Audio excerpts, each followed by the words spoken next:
In this video, we will be going over the cheapest portrait lens for the Micro Four Thirds system.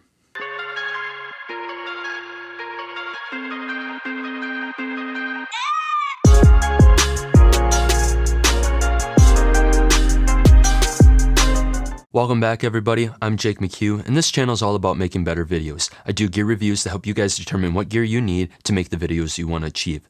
If that's something that may interest you, make sure you hit the subscribe button down below and hit the bell, that way you get notified when I drop future videos. The lens that we will be going over today is the Yongnuo 42.5mm F1.7, and this lens only retails for $89. Just as a quick disclaimer, this lens was not sent to me at all from Yongnuo. I bought this lens with my own money, so you guys will be getting my fair and honest review about this product. I feel like this lens is a newer lens out on the market, and given that it's a really good price, I figured I had to try it out. Along with the fact is that there's not many reviews out for it on YouTube, so I decided to make one of my own. Yongnuo is actually really known for their RGB light, I would say. They make a really awesome, affordable RGB light for around like $80, $90, if I remember correctly.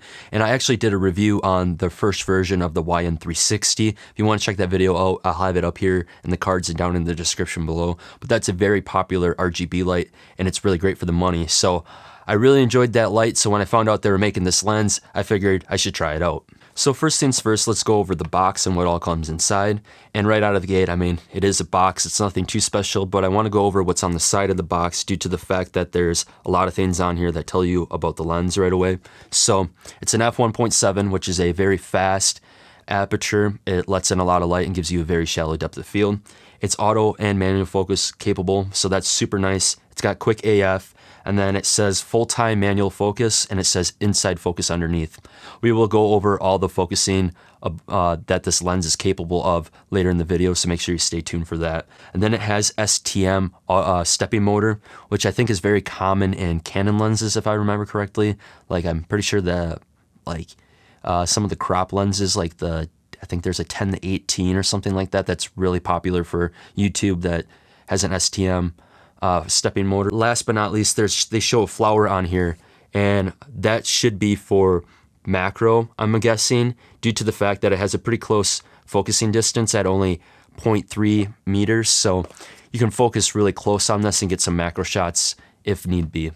Now, with this lens being 42.5mm on a Micro Four Thirds sensor, with that 2x crop, it'll give you a full frame equivalent of 85mm, which is a very, very tight shot, but this is what you want for portraits due to the fact that it'll give your subject a lot more flattering look, because the foreground and the background will be more compressed and there'll be less distortion in the face, so it'll look really, really great on your talent or subject. With having that f1.7 aperture, this lens has a very shallow depth of field and gives you that blurry background look, which is awesome for B-roll and portrait photography. It's also really helpful when shooting in low light due to the fact that it brings in a lot of light with that fast aperture. This lens does have filter threads. They are 52mm in diameter, so you're able to throw on an ND filter or polarizer filter when needed. Left side of the lens does have a autofocus manual focus switch, so you're able to flip between those settings on the lens when needed. The build quality on this lens is okay at best. It is plastic and very light, and you kind of can tell that you paid $89 for it. The focus ring is smooth on this lens, but do note that it does kind of make a rubbing noise when pulling focus. Here is what it sounds like. One nice thing about the build quality of this lens though is that it does come with a metal lens mount, which is pretty huge considering the price, in my opinion. The optics are good for the money. It is sharp at f1.7.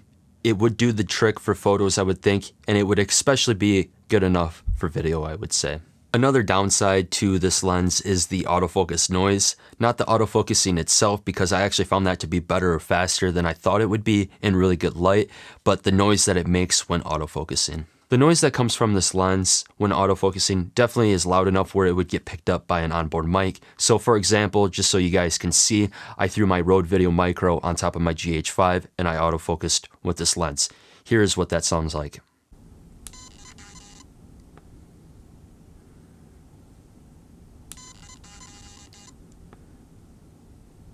Another thing worth noting, and I don't know if this is a huge deal or if it's just me or if it would cause a problem for your camera at all, but when taking photos with this lens, the shutter on my camera sounds a lot louder when taking photos with this lens versus other Micro Four Thirds lenses that I've used in the past. So I'm going to run a quick test. I want you guys to listen and let me know down in the comments if you guys could hear a difference at all. Okay guys, so we're going to do a quick test here with the autofocus noise and the shutter sound when using my handy dandy 12-35 Panasonic lens. And then we're going to take a listen to the Yongnuo 42.5 F1 or F1.7, excuse me, lens that we're reviewing in this video. I want you guys to hear the difference between the autofocus noise that this lens makes compared to most Panasonic lenses, and also the noise that the shutter makes when taking photos with Panasonic lenses versus the Yongnuo. So right now I'm using push button autofocus, and I'm not sure if you guys can hear it, but I mean, it barely makes any noise. Like, I barely hear it even. Okay, I'm gonna flip it in an autofocus continuous real quick.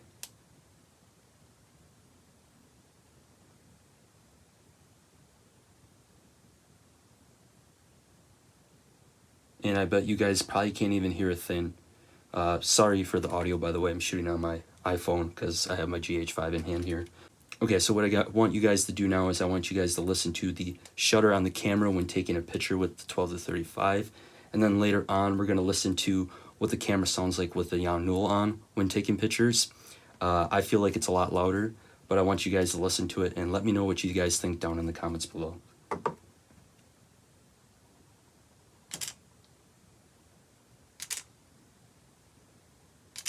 Okay, so this is just a quick example here of the noise that the lens makes when using push button autofocus, and I will also throw in an autofocus continuous as well so you can hear that. And then also I want you guys to take a listen to the shutter from the camera when taking a picture with this lens. So here's the autofocus.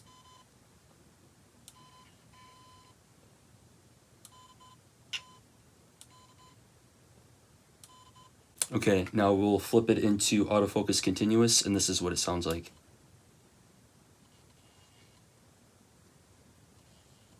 And now here's the sound of the shutter. So that sound right there was when I was half pressing down on the shutter to focus. It really wants to hunt when in continual autofocus mode. So let's take a listen to that again.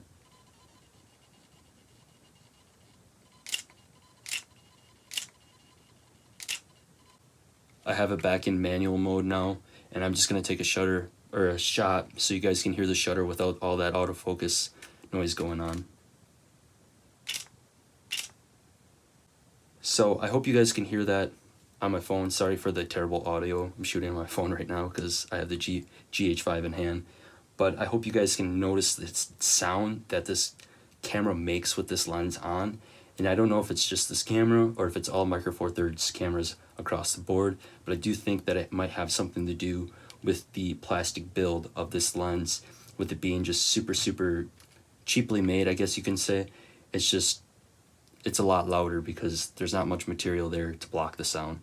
The autofocus switch right here allows you to quickly switch from autofocus to manual focus. And just note that if your camera happens to be in an autofocus mode and you switch to the manual focus on the lens, it will flip your camera into manual focus for you already. Just like any Micro Four Thirds lens that I have used, it does allow you to use the autofocus of the lens when in the manual mode and using push button autofocus, but yet you can still pull focus with the ring at the same time as well. The same will not work when your camera's set in an autofocus mode. You cannot just move the focus ring and it won't change focus then. It will be full-time autofocus when set in an autofocus mode. Just like every other Micro Four Thirds lens, this lens is focused by wire, so when you are pulling focus manually, you're not actually moving the lens elements inside the lens, you are telling the camera where to focus.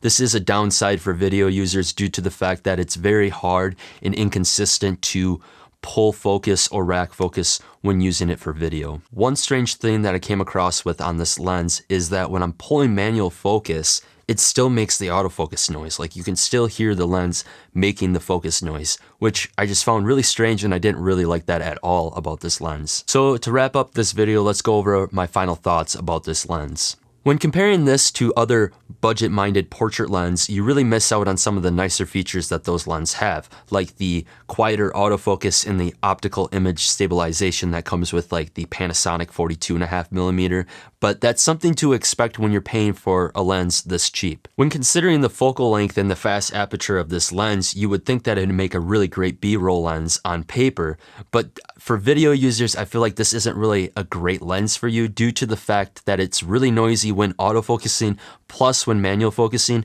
and the fact that it's focus by wire as well.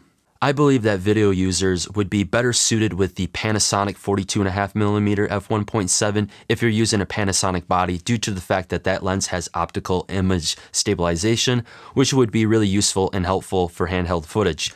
Otherwise, I would also consider a vintage lens if you're looking for something with a longer focal length. If you are someone who takes photos only and you have a very small budget and autofocus is a must, then this is a lens to consider. If autofocus isn't a must for you, I honestly believe that the vintage lens route might be a better solution for you and a better bang for your buck. You can find some really cheap and affordable vintage lenses, and all you have to do is buy like a cheap $10 adapter to adapt it to your camera. And also, vintage lenses have a lot of character to them, so you can have a lot of character in your shots. I will actually be going over some of my favorite vintage lenses in the future videos, so make sure you stay tuned if that's something that may interest you. Overall, at the end of the day, this lens is only $89 with autofocus, so I do feel like you may have to lower your expectations when purchasing this lens, and you really can't expect to compare this to most Micro Four Thirds lenses that are out there. That doesn't mean that this isn't a good lens. What matters is what your wants and needs are and how big your budget is. If you're a photo-only user, maybe this is your start into portrait photography. If you're a video user, maybe this isn't the lens for you. You have to pick the lens that checks off all the boxes for you. So that's going to do it for this video here. I hope you guys enjoyed it and got something out of it. If you like this video, make sure you hit the thumbs up button down below. Subscribe if you haven't already, and make sure you hit the bell. That way you get notified when I drop future videos. And last but not least, I will catch you guys in the next video. Peace.